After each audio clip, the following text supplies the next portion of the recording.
Hai, Assalamualaikum warahmatullahi wabarakatuh dan selamat sejahtera. Okey, apa khabar semua? Okey, saya harap semuanya sihat ya. Hari ini saya nak terangkan bab 9 iaitu sumber semula jadi utama dan kerjasama ekonomi di dunia. Okey, dalam topik ini anda akan pelajari anda dapat mengenal pasti sumber semula jadi utama di dunia. Anda dapat menjelaskan taburan sumber semula jadi utama di dunia. Anda dapat menghuraikan krisis sumber semula jadi di dunia dan dapat merumuskan kepentingan kerjasama ekonomi antarabangsa. Anda boleh lihat dalam buku teks pada muka surat 148. Ya, saya ulang 148. Okey, kita pergi kepada topik yang pertama, taburan sumber semula jadi utama di dunia.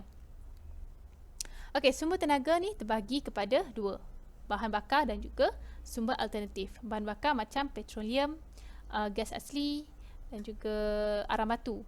Kemudian alternatif seperti biomas, suria, angin, ombak, air dan juga geoterma. Okey, kita pergi yang pertama iaitu petroleum. Negara pengeluar utama dunia adalah Arab Saudi. Ya, awak boleh nyatakan tak apakah fungsi petroleum ni? Okey, bagus sebagai bahan bakar, penggerak kenderaan, ya, bahan letupan. Okey, yang kedua gas asli. Okey, Amerika Syarikat adalah pengeluar utama dunia, ya, gas asli. Yang ketiga arang batu. Okey, Rusia pengeluar utama arang batu dunia, ya, dan dia merupakan pengeksport logam nadir bumi kedua terbesar di dunia, ya.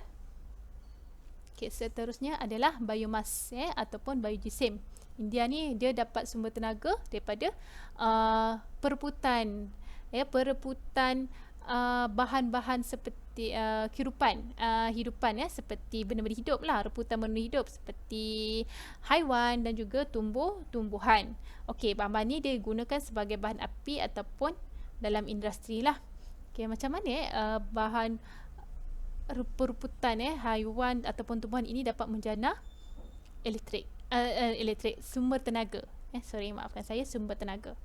Okay, yang pertama sekali dia akan haiwan dan juga tumbuhan ini dia akan melalui proses perebutan.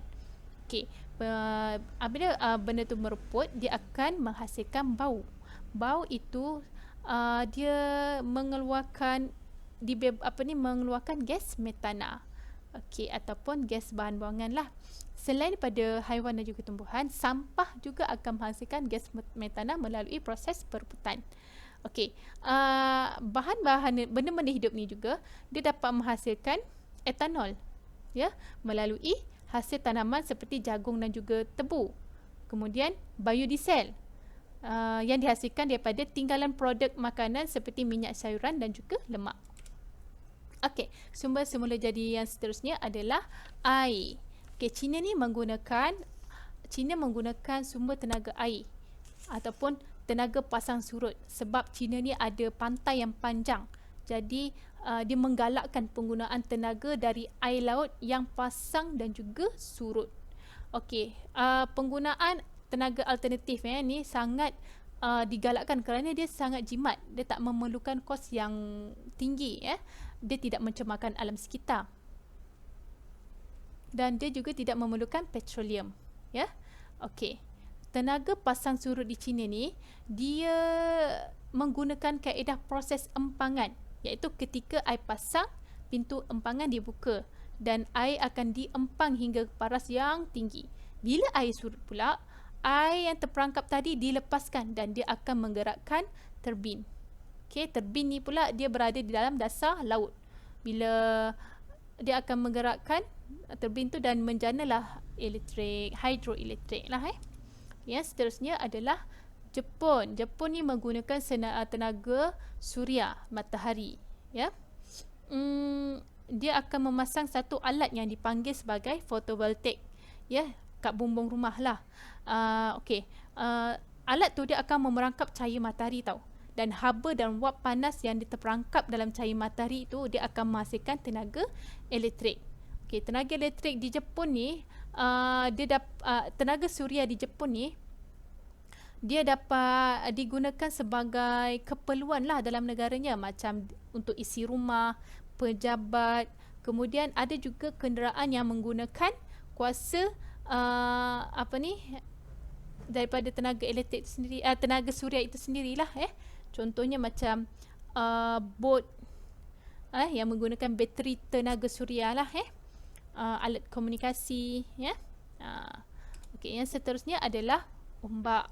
Okey, Perancis menggunakan tenaga ombak sebab tenaga Perancis ni dia menghadap Laut Atlantik dan mempunyai tiupan angin yang kuat, membolehkan negara itu menggunakan tenaga ombak untuk menjana tenaga elektrik. Okey, kalau di China dia akan empangkan air, tapi di Perancis dia akan menggunakan kaedah proses saluran, iaitu ombak itu diempang ke kawasan yang lebih tinggi dari laut, dan dia biarkan mengalir ke bawah bagi menggerakkan turbin seperti China tadi kan, hidroelektrik lah, seperti empangan hidroelektrik lah, ya. Okey, bagi menjana elektrik ni dia akan menggunakan pelampung pergerakan, ya. Okey, turun naiknya pelampung yang diletakkan di paras air laut ini, dia akan menggerakkan pam hidraulik dan menghasilkan tenaga kinetik untuk memusingkan turbin. Bila turbin dah diputarkan, maka dia dapat menjanakan elektrik lah. Okey, manakala bagi Belanda, dia menggunakan alternatif angin untuk menjana elektrik. Kerana apa? Kerana Belanda ini dia menghadap laut utara dan terdedah kepada tiupan angin yang kuat dan berterusan, dan ia sangat sesuai untuk menggunakan dimajukan di dalam negara tersebut. Okey, angin ni awak pernah nampak tak kincir angin? Okey, jadi kincir angin tu yang akan menjana kuasa elektrik, ya. Dia adalah kaedah paling awal, ya, yang digunakan untuk menjana elektrik. Okey. Okey, kincir angin tu dia ada kipas kan. Okey, kipas tu dia apabila ditiup angin, dia akan berputar. Dan apabila kipas itu berputar, dia akan menggerakkan turbin lah. Okey, dan terakhir sekali adalah geoterma. Okey, geoterma, Iceland. Iceland menggunakan tenaga geoterma, iaitu haba yang ada di bawah permukaan bumi. Okey, tenaga ini dapat menghasilkan tenaga kuasa elektrik lah, ya. Kalau negara yang terletak berhampiran dengan gunung berapi, ia mempunyai kecenderungan geoterma yang lebih tinggi berbanding dengan kawasan lain. Okey, geoterma ni adalah tenaga haba dari bahagian dalam bumi yang diperoleh melalui paip istimewa yang ditanam dalam tanah. Okey, steam tu akan dikumpulkan dan ia akan memusingkan generator turbin, dan bila turbin itu berputar, maka kuasa elektrik dapat dihasilkan. Okey, apabila negara-negara besar menjadi pengeluar utama dunia, dia akan mengalami krisis sumber semula jadi dunia. Yang pertama sekali dari segi ekonomi. Okey, peningkatan kos sara hidup ni menyebabkan nilai mata wang menurun dan pendapatan negara merosot dan kuasa membeli semakin kurang. Okey, bila negara pengeluar utama dunia menaikkan harga sumber seperti petroleum dan dan gas asli, jadi pendapatan negara ekspor dan import ini tidak dapat menentukan ekoran kekurangan sumber dan kenaikan harga.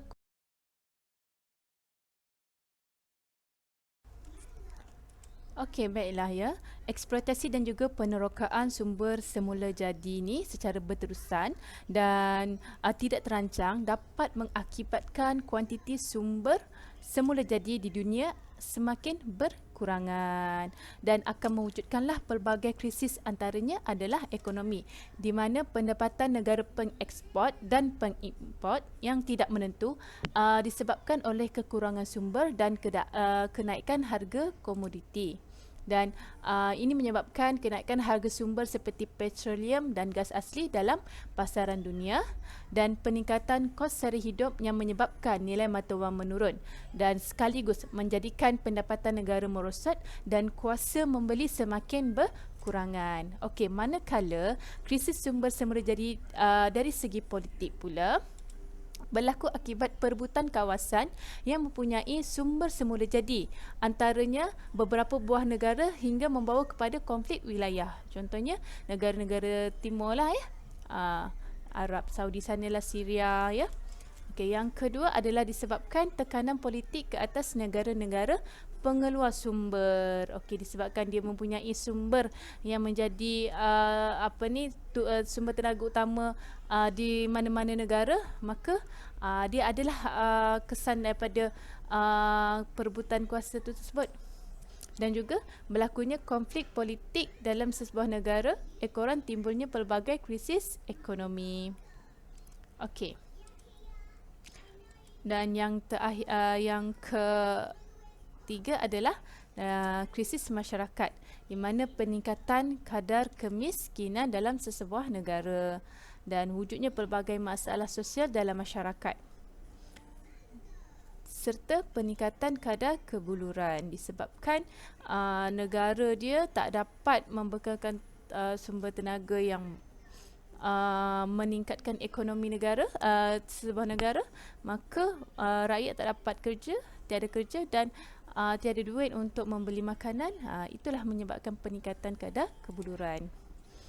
Okey, seterusnya adalah alam sekitar.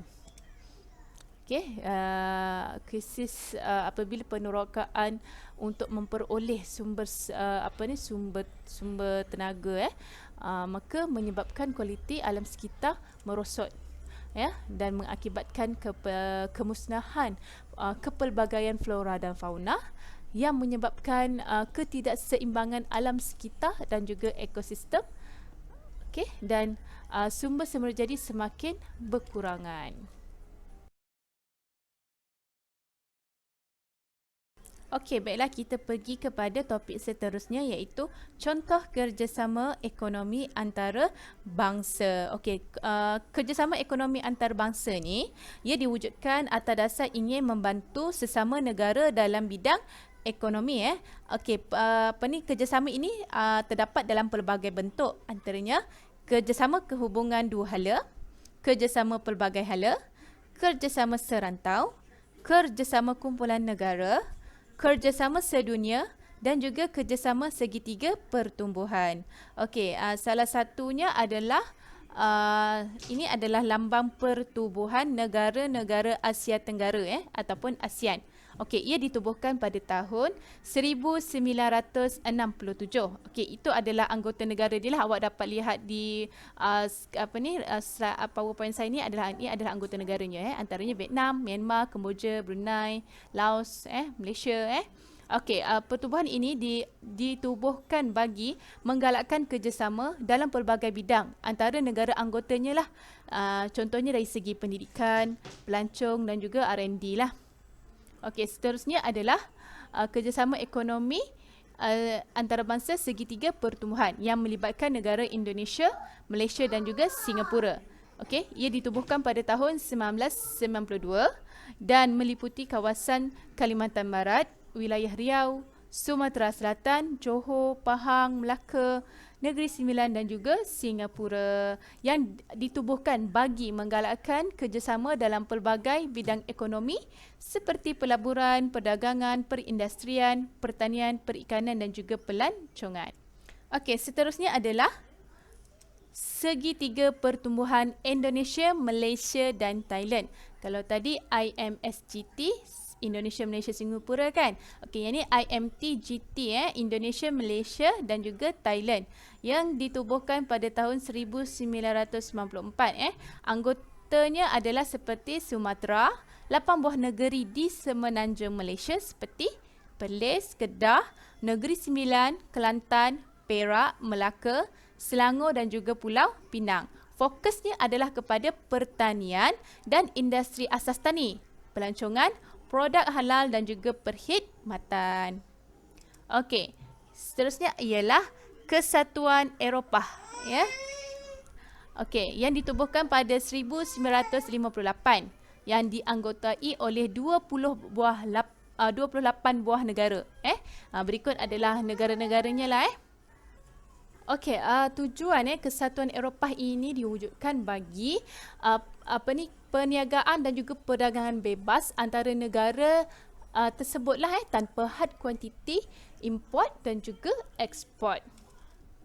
Okey, seterusnya ialah APEC, iaitu Pertubuhan Ekonomi Negara-Negara Asia Pasifik yang ditubuhkan pada tahun 1989.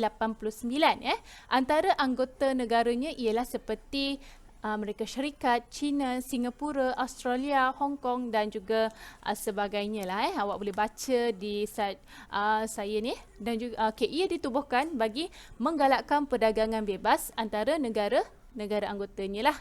Okey, dan yang terakhir sekali ialah World Trade Organization, ataupun Pertubuhan Perdagangan Dunia yang ditubuhkan pada tahun 1955. Okey, ia melibatkan 164 buah negara. Okey, pertubuhan ini diwujudkan bagi mengendalikan sistem perdagangan global yang berfungsi sebagai forum untuk rundingan perjanjian perdagangan, menyelesaikan pertikaian perdagangan antara anggota dan menyokong keperluan negara-negara yang sedang membangun. Okey, kita pergi topik yang terakhir iaitu kepentingan kerjasama ekonomi antara bangsa. Okey, pertama sekali apakah kepentingannya? Okey, dapat memperoleh bahan mentah. Okey, sesebuah negara dia dapat bahan mentah ini dari rakan dagang untuk kegunaan domestik ataupun industri melalui import.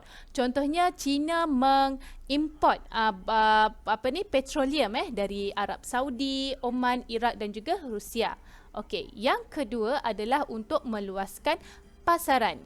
Okey, sesebuah negara ni yang bekerjasama dalam pertubuhan tadi, dia dapat meluaskan pasaran ekspor barangan keluaran negaranya ke negara-negara lain. Contohnya macam Brazil, dia mengeksport kayu balak ke Singapura ataupun ke India. Contohnya macam itulah. Okey.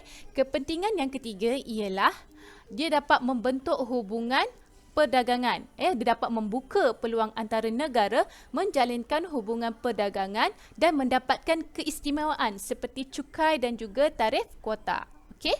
Yang keempat, dia dapat menggalakkan pemindahan teknologi, dia dapat menggalakkanlah teknologi daripada negara maju ke negara membangun.